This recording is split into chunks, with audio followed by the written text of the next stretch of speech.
Bueno, vamos a comenzar. Bueno, vamos a continuar con el tercer ciclo de seminarios. Ahora tenemos la fortuna de contar con el doctor Jorge Gersenovis, con la ponencia La cuestión de la realidad, fundamentos etnológicos y epistemológicos para la construcción del conocimiento científico. El doctor es biólogo, maestro en neurociencias, doctor en psicología, neurociencias, profesor titular B definitivo de tiempo completo en las asignaturas de Bioestadística 1 y 2, Morfofisiología animal comparada, Morfofisiología evolutiva de los vertebrados, Neurobiología comparada. Es profesor en la MADEMS de aspectos históricos y metodológicos de la carrera de Biología y de la materia optativa de Biología comparada. Tiene 7 artículos publicados en revistas internacional con un nivel de impacto de hasta 8.1. Tiene 42 tesis dirigidas a nivel licenciatura, 12 tesis dirigidas a nivel maestría, 326 cursos obligatorios impartidos en la FES Iztacala, libros sobre la alometría, el origen de los cordados, didáctica de la biología 2, biología matemática, manual de prácticas, breve historia de la neurobiología comparada y memento del álgebra para estudiantes de biología. Entonces vamos a escuchar al doctor y le damos la bienvenida. Bueno, buenas tardes, ya nos conocemos muchos, aquí estamos, vamos a ver si lo que vamos a explicar pues no es repetitivo, sin embargo todo surge de reflexiones que uno ha tenido en el curso de los tiempos. La pregunta básica que a veces nos debemos hacer es ¿qué enseñamos? ¿Qué es lo que estamos enseñando? Siempre decimos enseñamos ciencia, enseñamos física, enseñamos álgebra, enseñamos anatomía, pero en realidad ¿qué es lo que estamos enseñando? Y muchos dicen enseñamos ciencia. Y la pregunta que a veces sería ¿enseñamos ciencia? Sería parte de ello. Ay, se puso de color raro, yo lo había puesto en blanco. A ver, fíjate si no está mal la conexión. ¿Mande?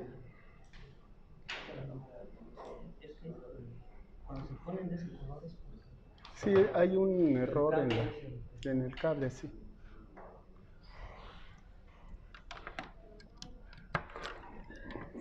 Sí, porque si no, no van a ver nada de lo que puse. Entonces le decía, ahí es donde empieza, por ejemplo, hablamos de ciclos de Krebs, o hablamos de cadena respiratoria, o hablamos del tema que quieran. La pregunta es, ¿qué es lo que yo estoy enseñando? ¿De acuerdo? Eso que yo estoy enseñando es importante que nosotros tengamos claro, porque muchas veces lo que nosotros estamos hablando o de lo que estamos trabajando es de una construcción del conocimiento.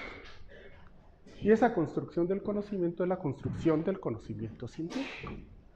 Aquí vamos a intentar nosotros,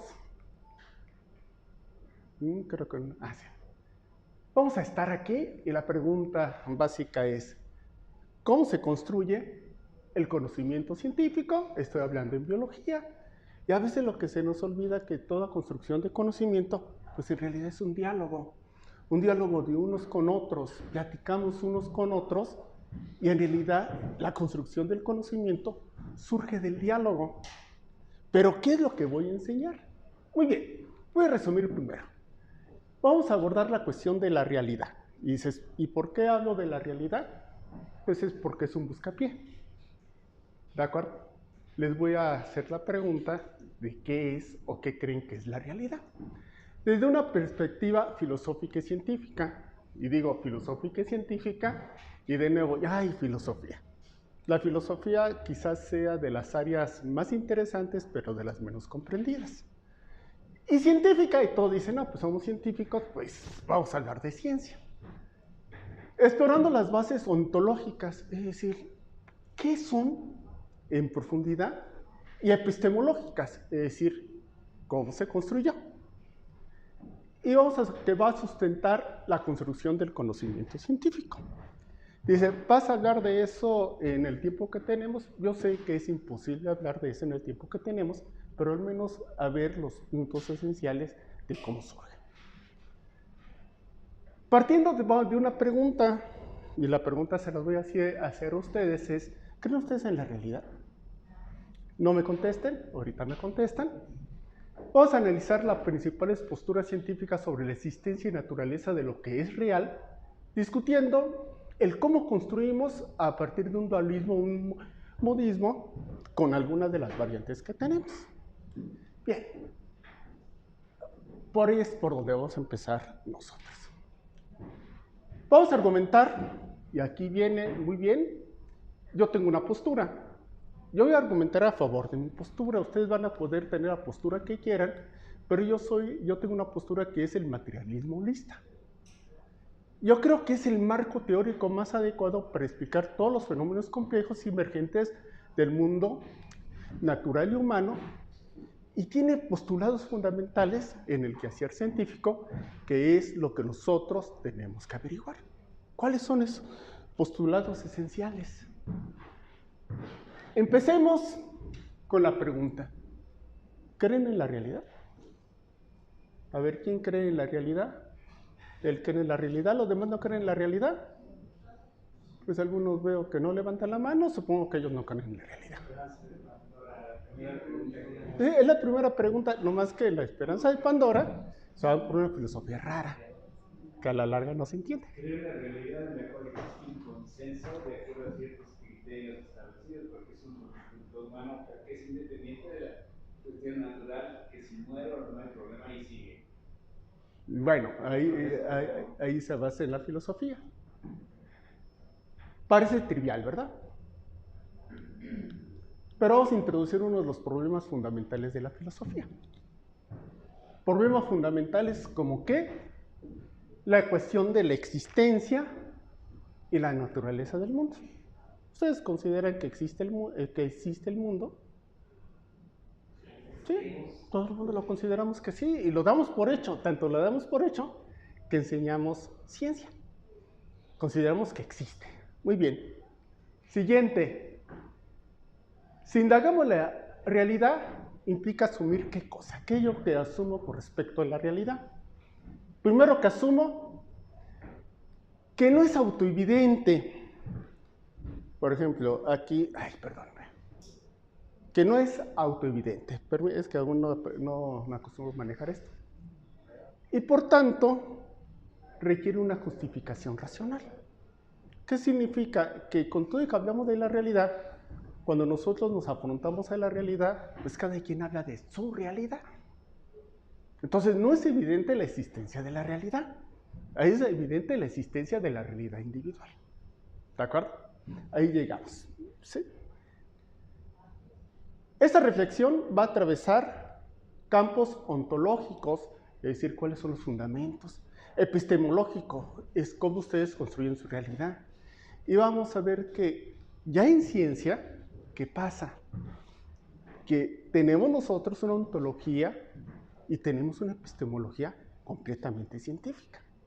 Y en el momento que hablamos de una epistemología completamente científica, quiere decir que nosotros nos regimos bajo cerca de normas filosóficas, queramos o no queramos.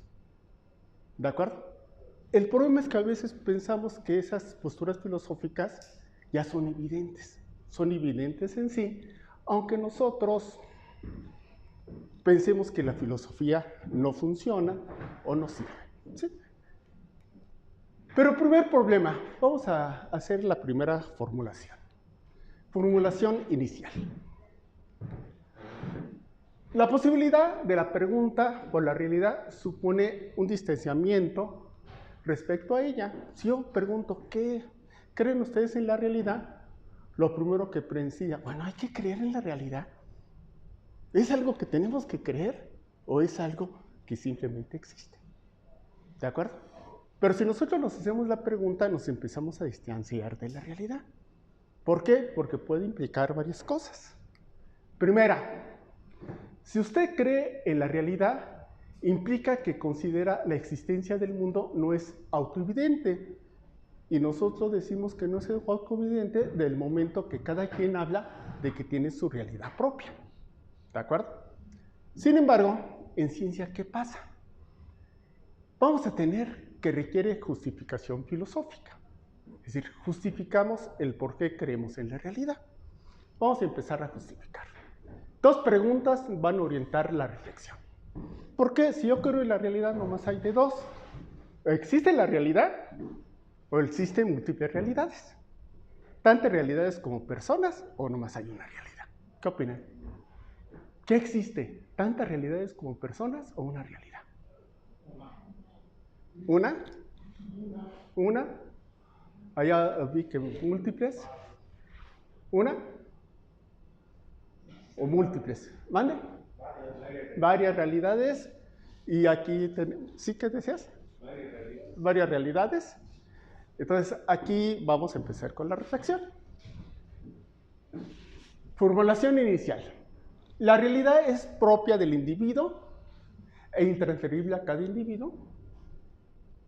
Cada quien tiene su realidad y no puedo transferir esa realidad a los demás. ¿Qué opinan?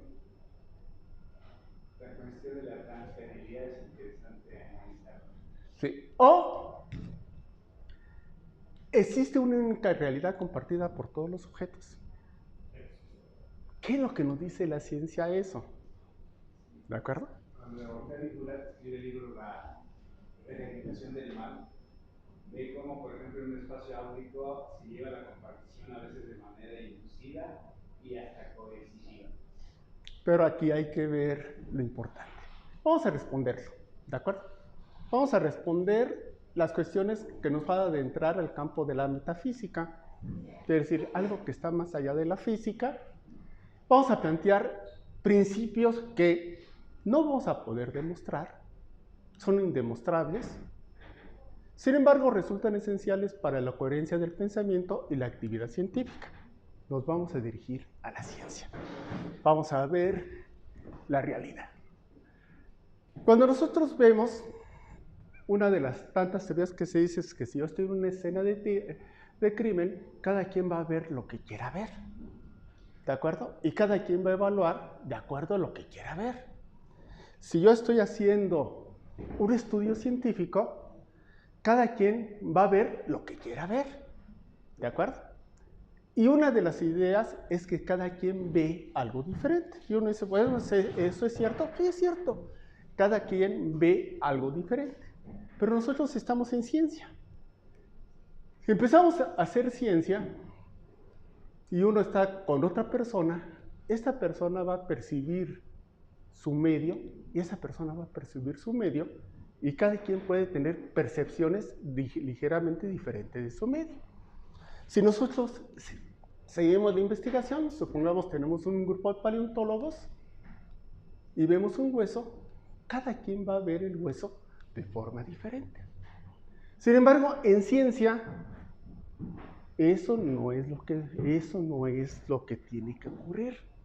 Lo que tiene que ocurrir es que yo, si encuentro algo, lo tengo que compartir con mi sociedad. ¿Por qué? Porque a la larga la construcción del conocimiento es una construcción social. Todos tenemos que construir en base y obviamente me tengo que comunicar con todos. ¿Qué hace la ciencia para que todos comuniquemos lo mismo?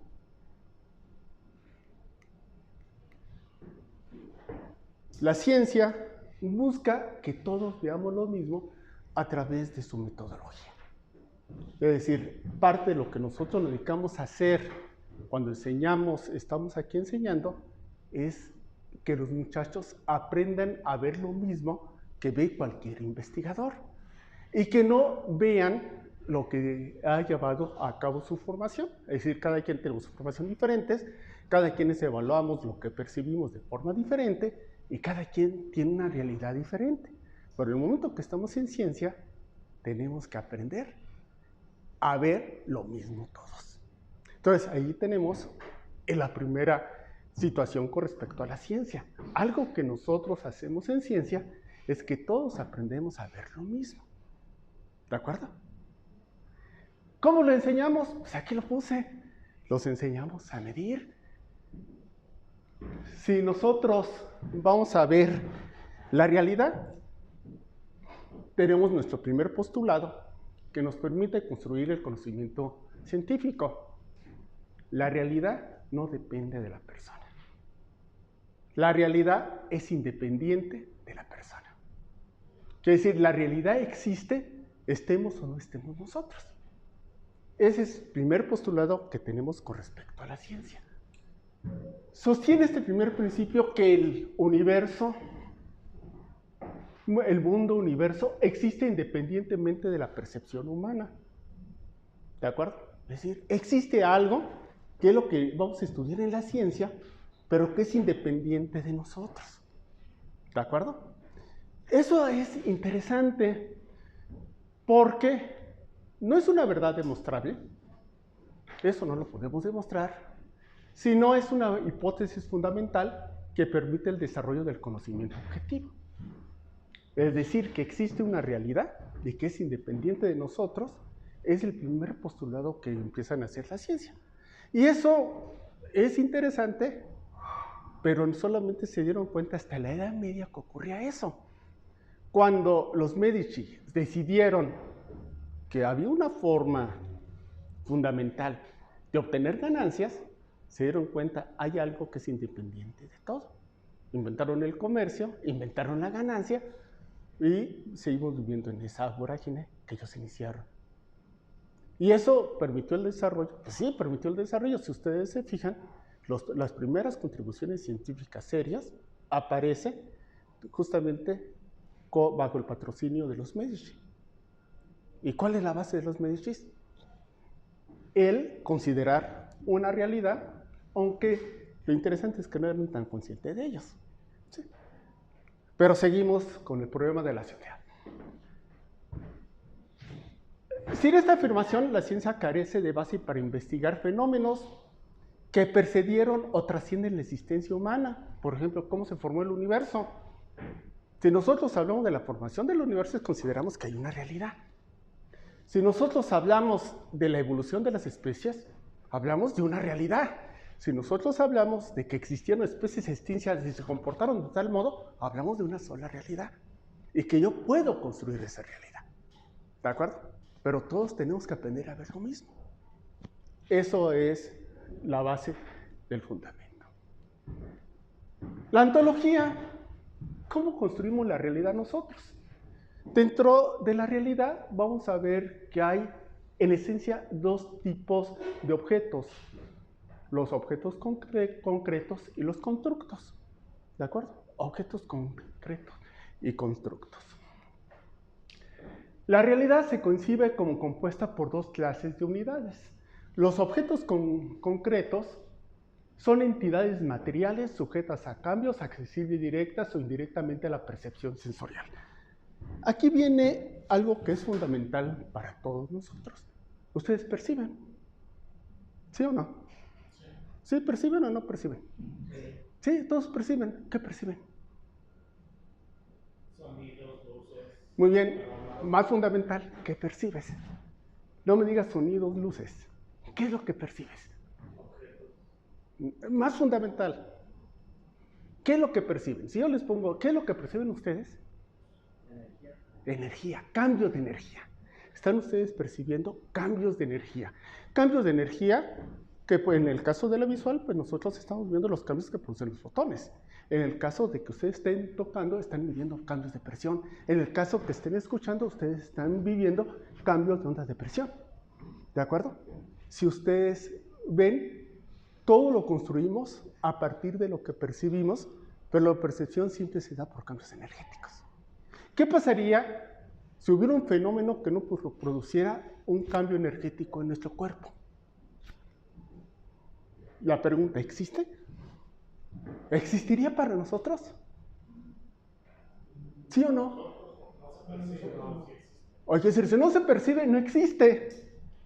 Si hay cambio de energía que nosotros no percibimos, para nosotros no existe el cambio de energía. Nuestro mundo sensorial está sujeto a los cambios de energía que nuestros sentidos nos permiten percibir. De ahí que cuando nosotros encontramos fenómenos que no tenemos sentidos para ellos, pues simplemente nos cuesta trabajo explicarlos. Por ejemplo, yo no sé cómo le hacen, pero si no fuera por los imanes, no sé cómo verían las ondas electromagnéticas. ¿De acuerdo? ¿Por qué percibimos ondas electromagnéticas nosotros? con nuestros instrumentos, ¿de acuerdo? Pero de forma natural. ¿Mande? Pero es el fotón. Pero yo estoy hablando de campo magnético. ¿Cómo lo percibes? Ahora, ¿hay algún organismo que perciba campo magnético? ¿Mande? Hay bacterias, pero las perciban gracias a qué? ¿A qué tienen en el interior? Metales que son magnéticos, ¿de acuerdo? Entonces, parte de la percepción, y eso es algo fundamental, nosotros construimos nuestra realidad con lo que percibimos, pero lo que percibimos en el fundamento son cambios de energía, pequeños cambios de energía química, pequeños cambios de energía física, pero son cambios de energía. Cuando nosotros no tenemos el sentido para detectar cambios de energía, eso no existe para nosotros. Entonces, cuando nosotros extendemos nuestros sentidos más allá de nuestras percepciones, inventamos instrumentos que nos permiten ver cosas o detectar cambios de energía que no están en nuestros sentidos, tenemos un problema. Dado que no está en nuestros sentidos, construir la imagen de lo que significa esa realidad genera problemas. Por ejemplo, el spin. ¿Cómo diablos explicamos ese maldito giro del electrón? Y le llamamos giros como si en realidad estuviera girando el electrón. ¿Sí? En realidad, así es como nosotros lo explicamos. Es una construcción. ¿De acuerdo? Pero fue algo que se midió en algún momento. ¿Se va quedando clara la idea? Entonces, eso es algo fundamental que a veces se nos olvida. El alumno siempre va a ser muy consciente de aquello que esté asociado con sus sentidos. Si no está asociado con sus sentidos, mucho de lo que vamos a explicar no se va a ver. Muy bien. Entonces, queda el cambio. El objeto concreto, en realidad son estructuras materiales sujetas a cambio, accesibles directa e indirectamente a la percepción sensorial. Digo indirectamente porque estoy pensando en los equipos. Muy bien. Constructo. Constructos son entidades conceptuales creadas a partir de la actividad mental de cada uno de nosotros, tales como teorías, sistemas numéricos o símbolos. Son lo que nosotros llamamos conocimiento. Aquí es bien interesante porque vamos a ver que una cosa es el constructo y otra el conocimiento. El conocimiento es un constructo. Los objetos concretos son lo que surge de la percepción. ¿Se queda claro? Muy bien. Continuamos. Si nosotros tenemos a una persona que empieza y ve un objeto concreto, como es un cráneo, cada quien va a generar una imagen mental de lo que significa. ¿Qué hacemos en ciencia? En ciencia no nos podemos dar el lujo de que cada quien ve algo diferente. Tiene que ver lo mismo. Agarramos al estudiante y nos ponemos a que aprendan a medir, hasta que aprendan a medir de forma correcta. Cuando ustedes agarran y los ponen a estar haciendo los cálculos, que los ponen a hacer soluciones, que los ponen a hacer mediciones de las que sean pH y lo demás, lo único que estamos haciendo es unificando la forma de percibir. Hacemos esa unificación. Entonces, así lo hacemos. Si yo agarro y les pongo un ratón, cada quien puede percibir el ratón como quiera.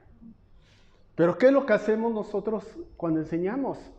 Te enseñamos a que estás el manual y tienes que tú aprender a ver el ratón como todos vemos el ratón.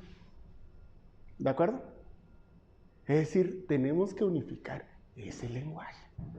Entonces, ahí es donde empieza, justamente, y donde empieza el problema de la construcción de la realidad, porque de aquí es lo concreto, y lo concreto todos tenemos que ver lo mismo. Muy bien. La existencia independiente de la realidad. De esta forma, los objetos concretos constituyen el elemento fundamental para la construcción de un constructo. El constructo en ciencia surge a partir de los elementos concretos, es decir, de lo que yo puedo medir y percibir. ¿De acuerdo? No surge de otra cosa.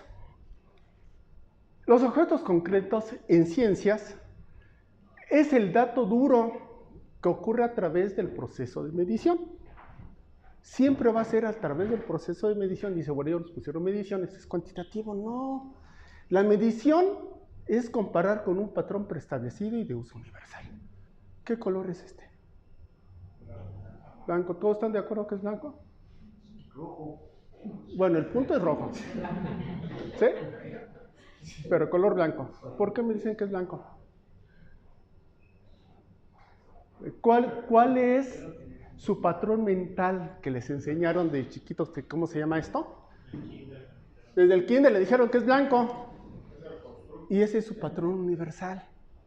Y hay un experimento interesantísimo donde se socializa en un individuo que no ha entrado al espacio áurico. Los demás se ponen de acuerdo en decir que no es blanco, que es verde.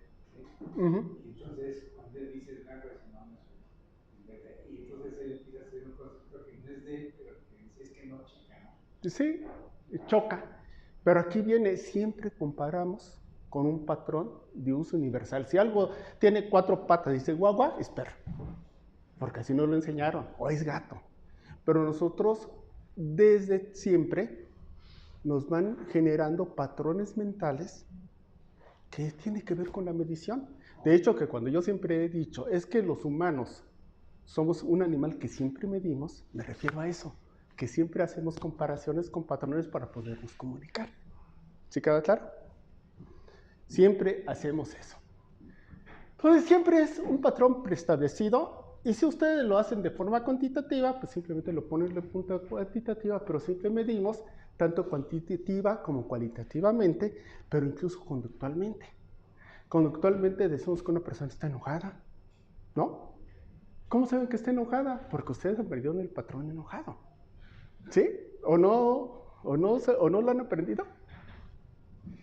Una persona está feliz. ¿Por qué saben que está feliz? Porque tiene el patrón feliz. ¿De acuerdo?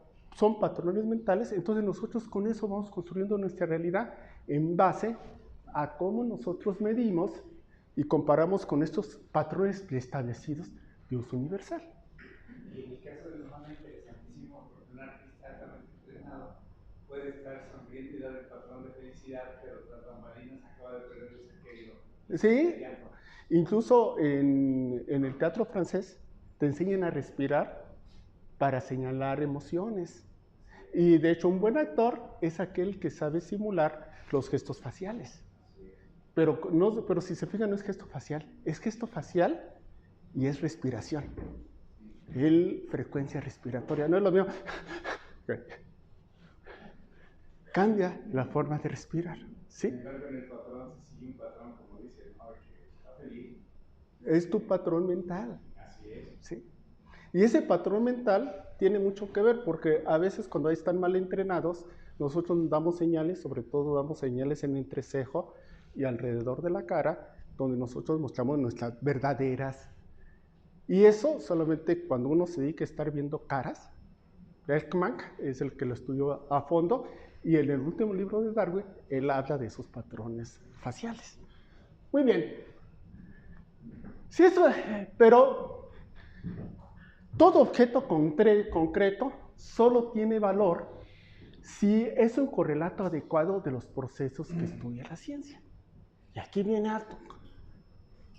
Objeto concreto solo tiene valor si es un correlato adecuado de los procesos que estudia la naturaleza. ¿Qué estoy hablando con eso? ¿Qué es lo que...? Patrones de medición. Si el patrón de medición es adecuado, si es longitud, volumen, lo que nosotros trabajamos aquí, pH, pues son patrones muy adecuados porque ya tenemos bien establecidos. Muy bien, ¿cómo mides amor? ¿Cómo mides amor? ¿Sí? ¿Cómo mides querer? Entonces, vamos a ver que nosotros vamos a tener procesos o fenómenos biológicos que podemos reconocer como biológicos, pero que no tenemos forma de medirlos. No tenemos correlatos adecuados. Eso del correlato adecuado es bien interesante porque tenemos un proceso biológico nosotros como eje central. Nosotros vamos a establecer un conjunto de todas las variables que son posibles de control. ¿Cuál es la que ustedes quieran? Crecimiento, masa, pH, temperatura, lo que ustedes gusten. No me interesa cuál. El chiste es que hay un conjunto de variables. ¿Cuántas variables afectan un proceso biológico? Muchos. Desde la temperatura hasta la fuerza de gravedad, pasando por las condiciones materiales que estén en su entorno.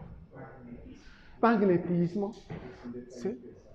Incluso radiación, época del año, ritmo circadiano, pero aparte del ritmo circadiano, ¿no se han puesto a pensar que el ambiente nos afecta continuamente?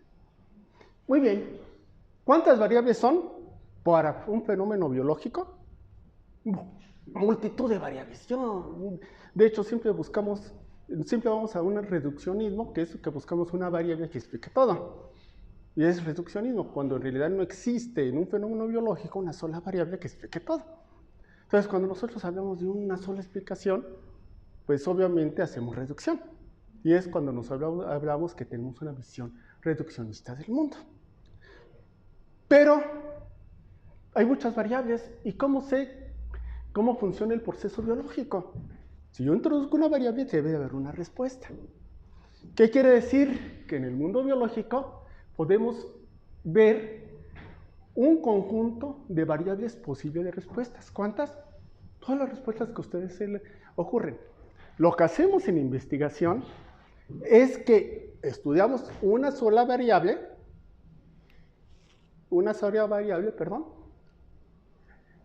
y vemos una sola respuesta y hacemos el control de variables. Es como si los gatos se fueran a reproducir. Yo tengo un conjunto de gatos, hembras y machos. Se van a reproducir. ¿Quién se reproduce con quién? Pues no lo podemos saber, ¿verdad? Es completamente aleatorio el cómo va a ser la reproducción. Pero si yo agarro un gato hembra y a un gato macho y los pongo juntos, esos se van a reproducir. Simplemente tengo que esperar que pase el tiempo suficiente. Y ahí es donde venimos el control de variables. En ciencia, nosotros para poder establecer relación causa-efecto, siempre hacemos un estricto control de variables. Por eso, cuando hacemos un experimento, lo primero que tenemos que, cuando sale un experimento que no sale lo que debe de salir, ¿qué es lo primero que hacemos? ¿En qué fallé? ¿Qué no que controlé? Oye, ¿estaba bien el agua? Oye, ¿la sustancia sí no estaba caduca? Oye, ¿no estaba contaminada la sustancia? Inmediatamente buscamos la falla en el control de variables. Le llamas culpable. Es control de variable. Si tú no haces un buen control de variable, el culpable eres tú. ¿Sí? No es la sustancia. ¿Sí? O el compañero, ¿sabes qué? Este tonto no preparó bien la solución. ¿Sí? Pero eso se llama control de variables. ¿De acuerdo? Y lo que nosotros hacemos es muchas veces el reduccionismo. Y nosotros siempre buscamos que ocurra este proceso de correlato. Esas variables, si nosotros las podemos medir correctamente, vamos a ver que si lo medimos correctamente con algo que ya tenemos establecido, es un objeto concreto. ¿De acuerdo? Lo mismo ocurre, si esto yo lo puedo medir, es un objeto concreto, y esos objetos concretos es los que nos encantan a la ciencia. Es decir, ese número que yo tengo, o ese color que yo tengo, y que yo puedo cuantificar. Ahí es una cosa interesante. ¿Por qué? Porque nosotros vamos a empezar a construir la realidad. La realidad la construimos en ciencia a partir de la interpretación de los objetos concretos. Es decir, la ciencia, todo lo que ustedes dicen, surge de datos que alguien utilizó para generar ese conocimiento. Si ustedes enseñan el ciclo de Krebs, la pregunta, cuando tienen el ciclo de Krebs, ¿qué es lo que están enseñando? ¿La construcción o los objetos concretos? Y la pregunta, ¿alguien conoce todos los experimentos que llevaron al ciclo de Krebs y los datos que tuvieron? Si los conocen, no los conocen, pues... Los experimentos con el músculo de pollo, ¿lo conocen? Músculo de pollo, acuérdate que trabajaba Kerch con músculo de pollo. Sí, entonces los datos no los tenemos, pero a partir de esos datos alguien hizo una construcción y generó el ciclo de Krebs. ¿De acuerdo? Entonces, del dato surge la construcción. Y la construcción le llamamos conocimiento. ¿De acuerdo? Pero a veces se nos olvida que nosotros aquí ya estamos haciendo un rompimiento. Estamos rompiendo el mundo porque el conocimiento surge del objeto concreto, pero nos quedamos con la construcción. ¿Sí queda claro el problemita que es o no? ¿Ya lo vislumbraron? Muy bien, ahí es donde empiezan parte del problema.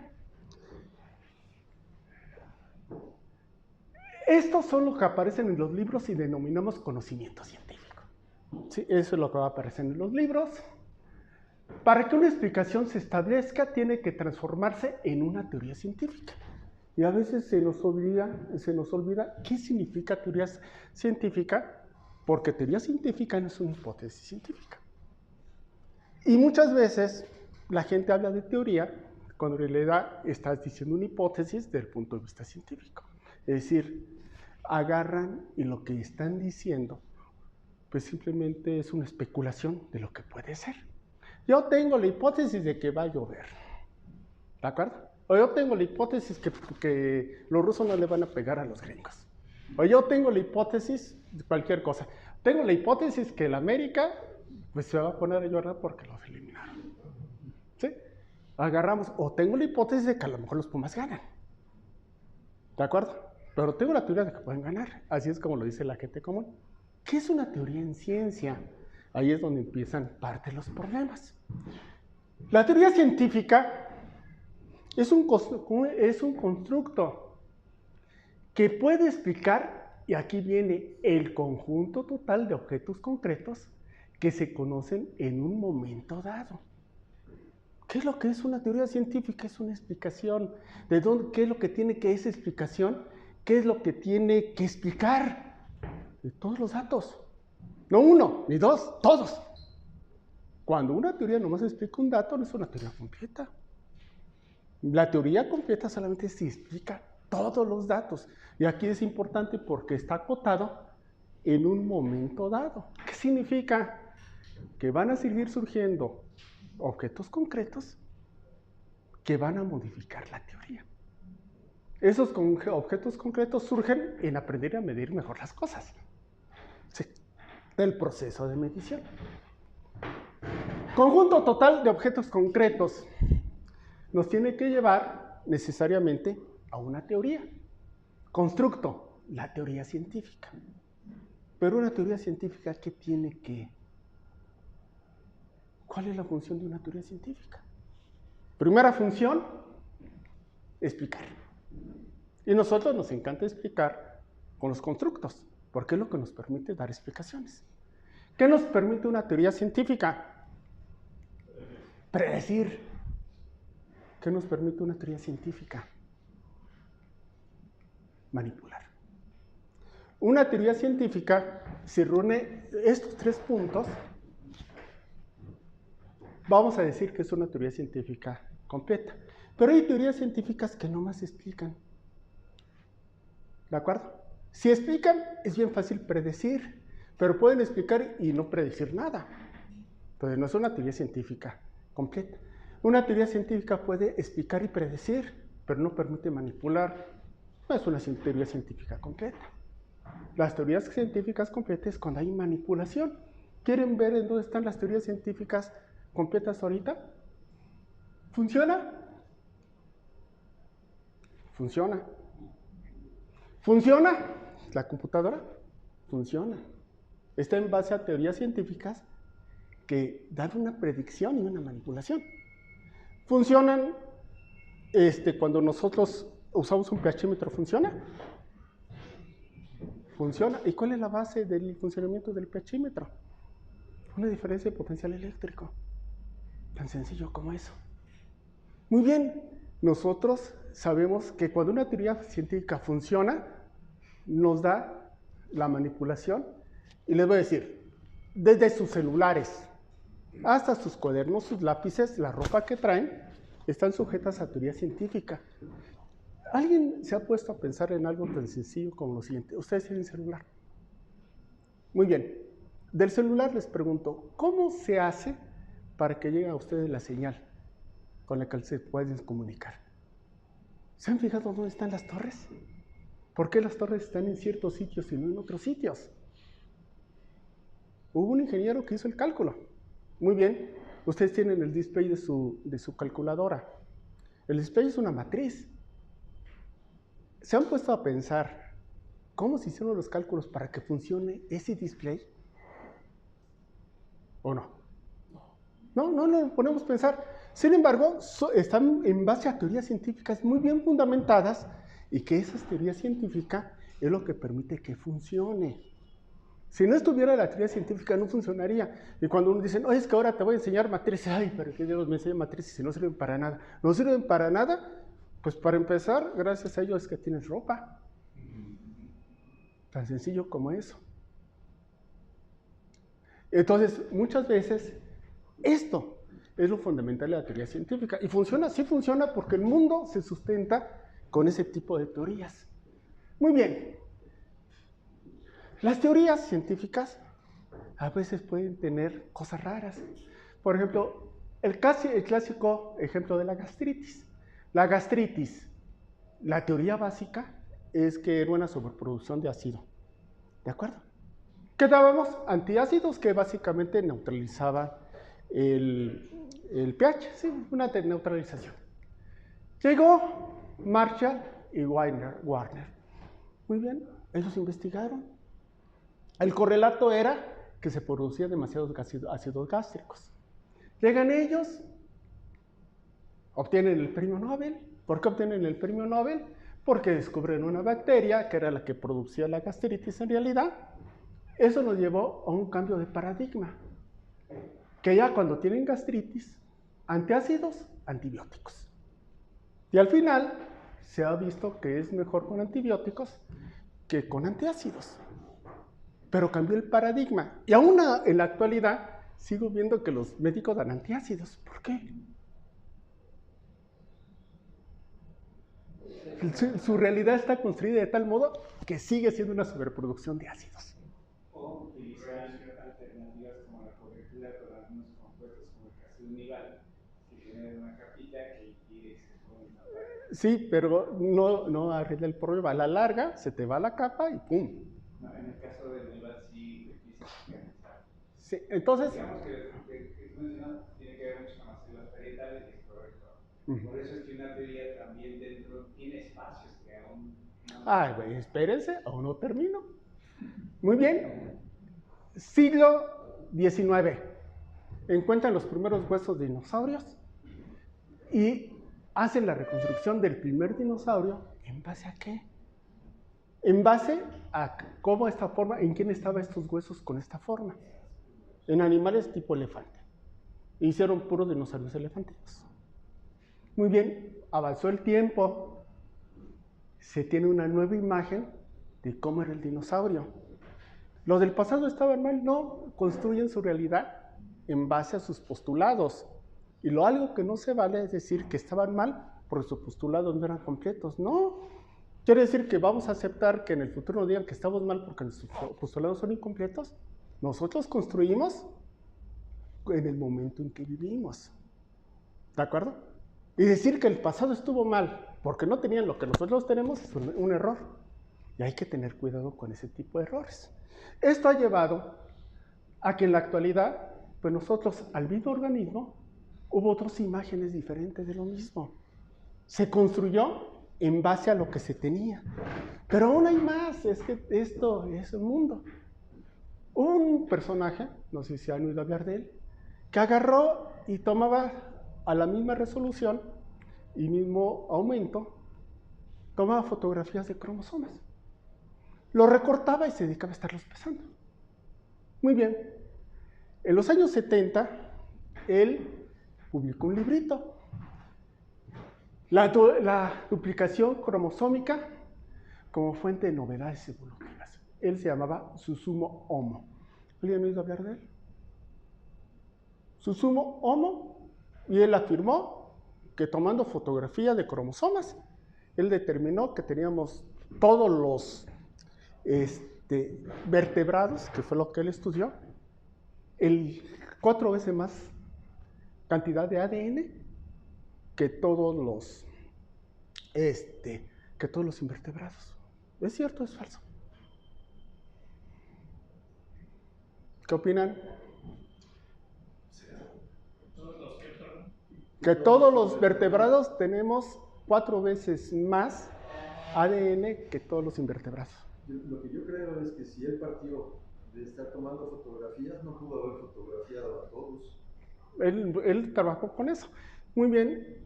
Si han oído hablar de la teoría moderna de la evolución de los vertebrados, tenemos una doble duplicación de todo nuestro material genético. ¿Sí? Él acertó tomando fotografías y uno dice, ay, a ver cómo está el correlato ahí. Nadie le hace caso al correlato. El hecho es que él lo publicó y se considera como el primero que vio los genes Hox sin ver los genes Hox. Pero hizo un correlato muy interesante que nadie usa. ¿Sí queda claro? Es que no sabemos qué correlato va a funcionar. Veamos otro ejemplo. Tenemos a Stanley Williams. Stanley Williams propuso una teoría para detectar que si algo va a haber, si va a explotar o no va a explotar el volcán, es decir, si va a entrar en una erupción. Él agarró y propuso una teoría en base a la composición de gases, en particular de los óxidos de azufre. ¿De acuerdo? Lo propuso y contemporáneo a él apareció otro personaje, Bernard Cohen.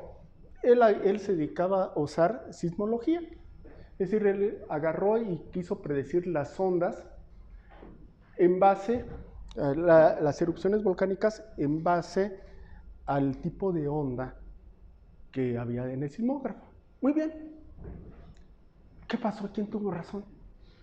Muy bien. Platico la historia, pero vean esta hermosa erupción. Esa es una reconstrucción del volcán Galeras en su reacción virtual. Muy bien. Lo que pasó es que ambos estaban estudiando el mismo volcán. El sismólogo dijo, va a haber erupción. La persona que estudió los gases dijo, no hay erupción, no hay la composición de gases. Muy bien. Dice, oye, va a haber erupción, yo veo estas ondas. El otro, no hay la composición de gases, y se subió al volcán. El volcán hizo boom. Y hasta la fecha, él logró sobrevivir, que se murió la mayoría de su expedición, pero sobrevivió Williams. Y Williams sostiene que lo correcto es medir gases. La comunidad mundial utiliza las ondas. ¿Sí?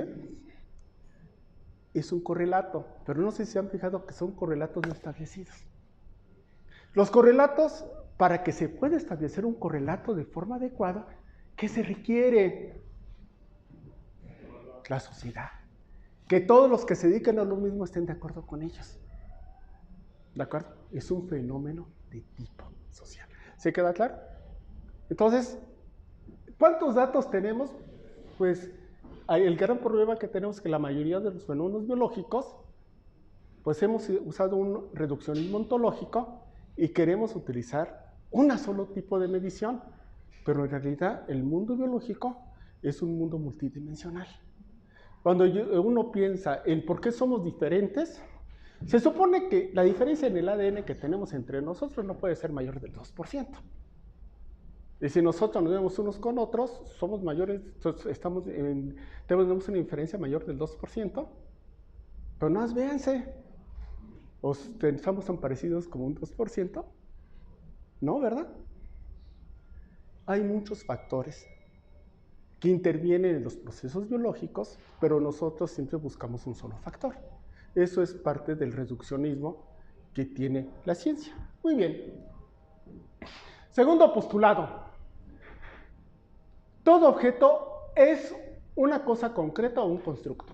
Uno de los problemas que tenemos es que a veces pensamos que los hechos como tal basta con el constructo que hagamos de los hechos. Y hay un error. Generalmente cuando hacemos el constructo, siempre va a haber hechos que no vamos a considerar. Por eso decimos, segundo postulado, va a establecer que todo objeto es una cosa concreta o un constructo. Y no hay objeto que pertenezca simultáneamente a ambas categorías. ¿Qué quiere decir? Nuestras explicaciones no son los datos, ni los datos son nuestras explicaciones. Un ejercicio que hacíamos en el doctorado es, yo tengo un conjunto de datos, ¿de cuántas formas puedo explicar el conjunto de datos? Me acuerdo que el doctor RCB nos obligaba a que explicáramos de cuántas formas posibles fuera, aunque fueran lo más absurdo posible. Eso lo que implica es que ustedes tienen datos, de cuántas formas pueden explicar sus datos.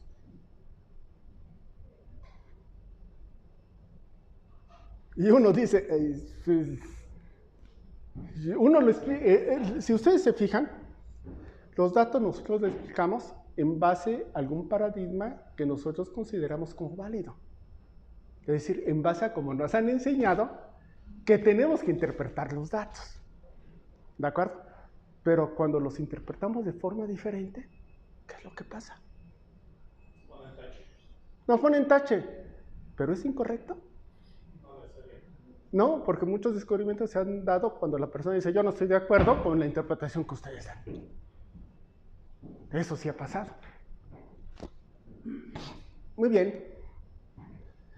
La distinción es crucial para delimitar el campo de conocimiento empírico y evitar confusiones entre realidad y la representación. ¿De acuerdo? Entre realidad y la representación. No, entonces, corazón. Esa es una disección de corazón. Muy bien, ¿alguien me puede reconocer qué es esto? Bueno, ahí ya puse el modelo. ¿Alguien puede reconocer qué es esto? ¿O qué es esto? ¿O qué son estas? ¿O qué es esta? ¿O cómo se llaman estos? ¿O estos? ¿O ven algo muy homogéneo? El arco aórtico sí es lo que hace arco. El arco aórtico obviamente es este. ¿Sí? ¿Sí? ¿Esto? ¿Qué dijeron que era? No, esta es la... La arteria.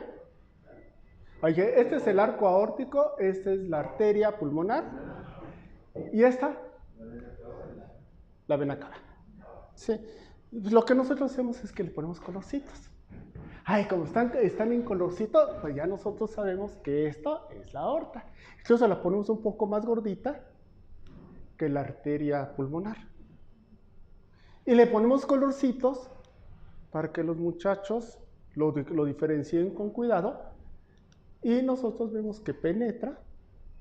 Y esto pues obviamente es el atrio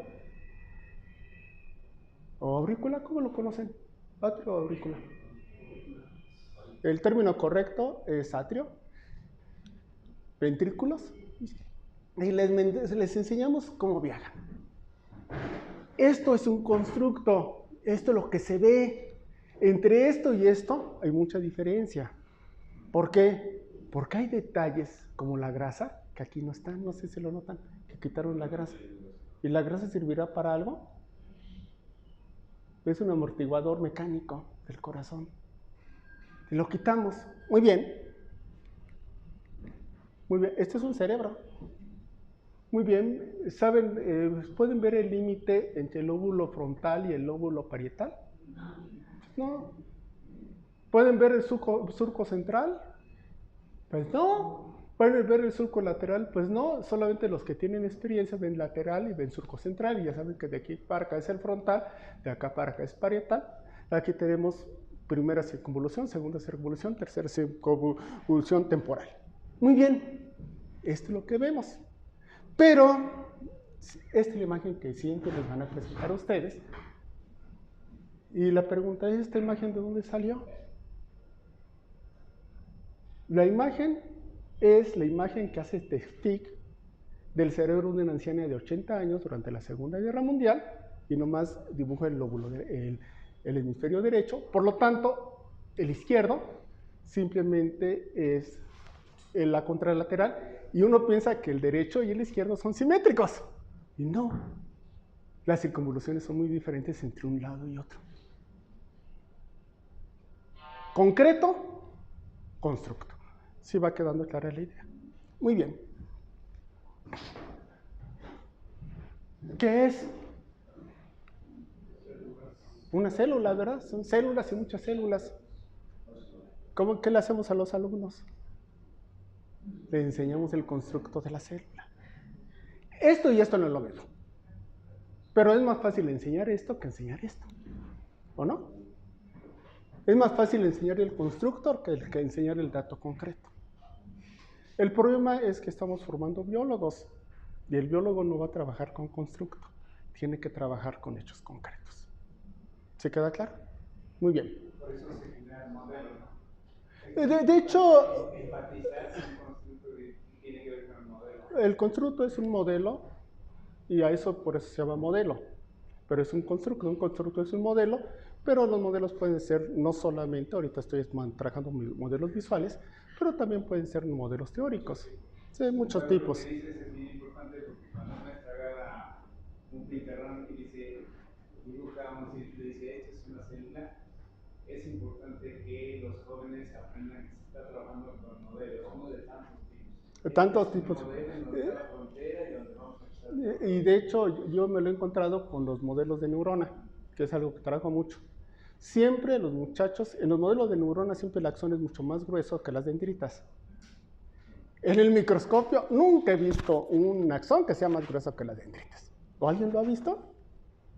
Pues no, son unas cosas. De hecho, apenas si se alcanzan a ver los malditos axones, están bien delgaditos. ¿Sí? Entonces, hay que tener cuidado con eso, con lo que enseñamos, porque nosotros enseñamos constructos.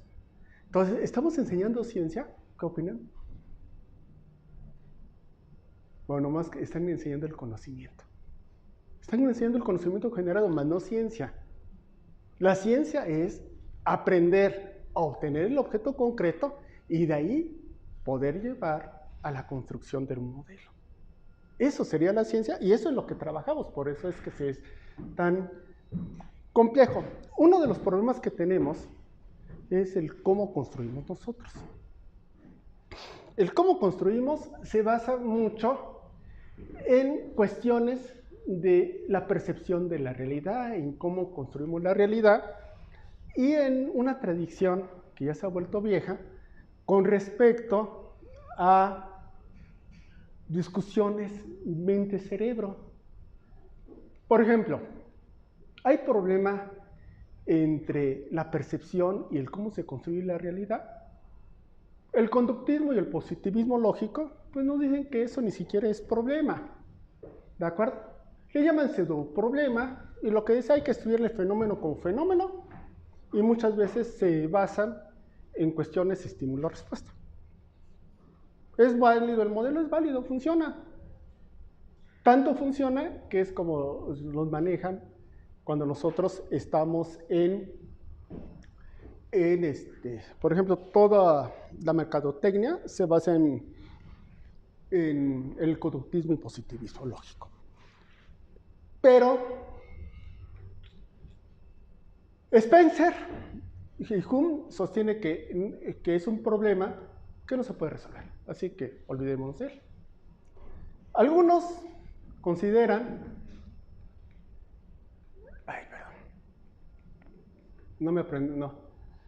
que es un auténtico problema y que puede haber soluciones diversas según cómo identificamos la actividad mental con el cerebro, el cómo lo vamos a manejar. Vamos a ver que solamente hay dos tradiciones filosóficas, lo que nosotros llamamos dualismo, que sostiene la existencia independiente de la mente respecto a la materia. El otro le llamamos monismo, que considera que ambos son manifestaciones de una única realidad, o se reduce a la mente o se reduce a procesos materiales. El monismo es construcción o es cerebro. En el otro, los dos existen. Hago la aclaración, me voy a saltar un poco porque para mí el dualismo pues es lo que en donde nosotros vamos a estar. Dualismo estricto, independencia total entre mente y materia, existen ambas. Dualismo paralelo, hay una coordinación, relación causal entre mente y materia. Epifenomenismo, la materia afecta a la mente, pero no recíprocamente. Animismo, la mente influye sobre la materia. Estas posiciones son raras, ¿verdad? En general siempre nos las saltamos. Interaccionismo, mente y materia interactúan bidireccionalmente y algunos dicen que hay un tercer elemento que se manifiesta como mente o como materia. Muy bien. Monismo. Yo creo que todos somos más monistas que eso. Monismo concluye idealismo. Solamente hay algo mental. Todo es mente. Entonces, aquí entramos mucho a las ideas platónicas. Monismo neutral. Mente y materia son aspectos de una sustancia que no nos dice qué diablos es. Materialismo eliminativo. Solo existe la materia negando la realidad de lo mental. Es una posición más cercana a nosotros. Materialismo reduccionista. La realidad se explica completamente con la suma de las partes materiales.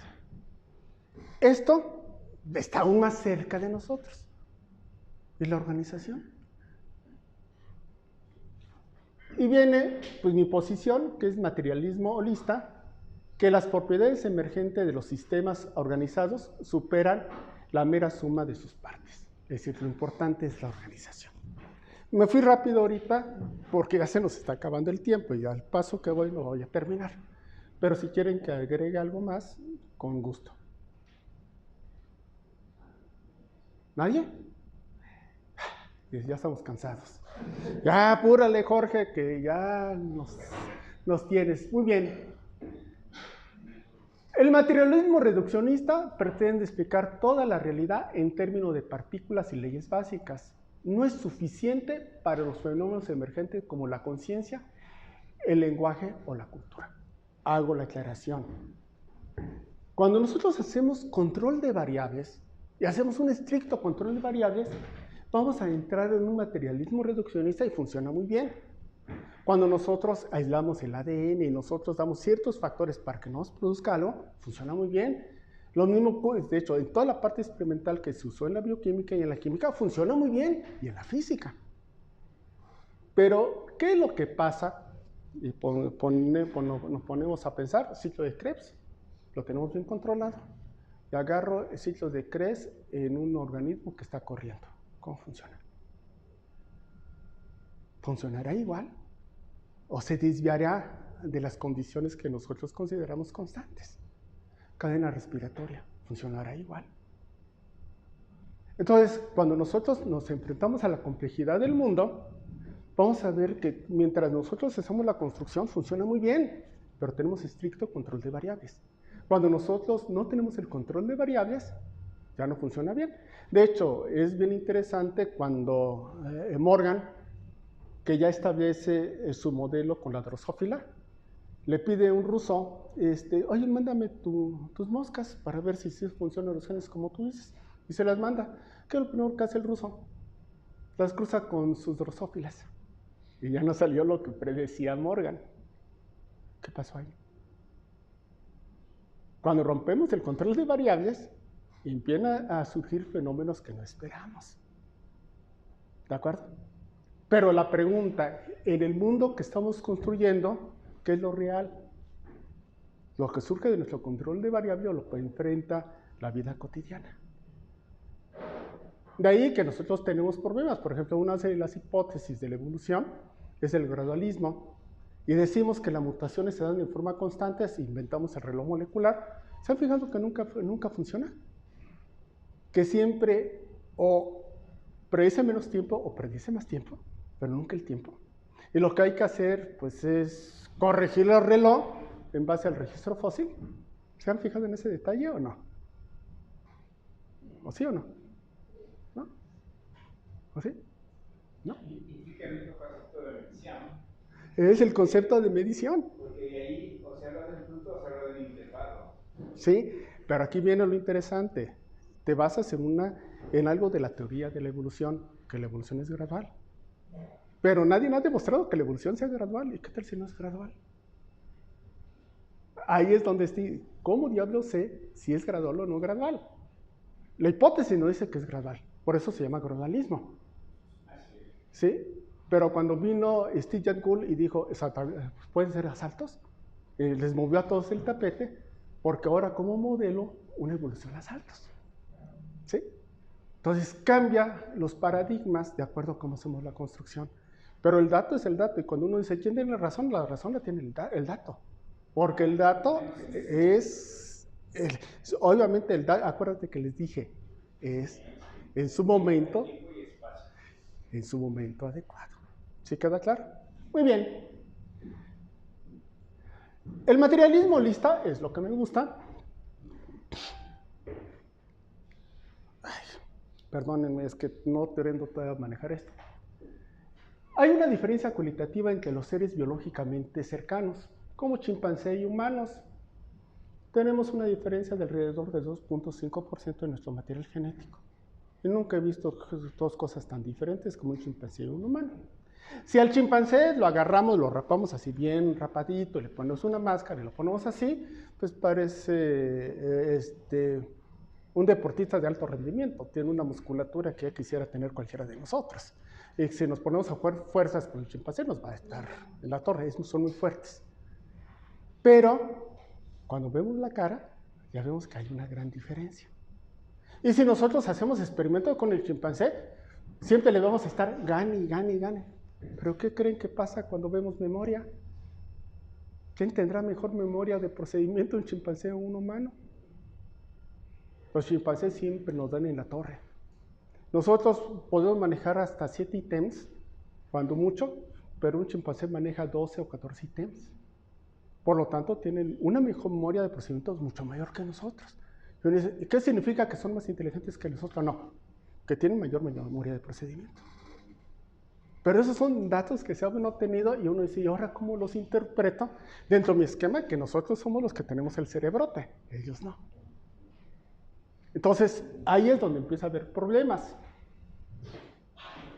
Siempre tenemos que reconocer niveles de organización superiores, siempre, siempre. Es lo que nosotros llamamos organización. El materialismo holista, a ver, ¿lo estoy repitiendo o no? Dice, materialismo holista, permítame, sostiene que todo es más que la suma de las partes. Proporciona un marco para mí, los pueden diferir todo lo que quieran,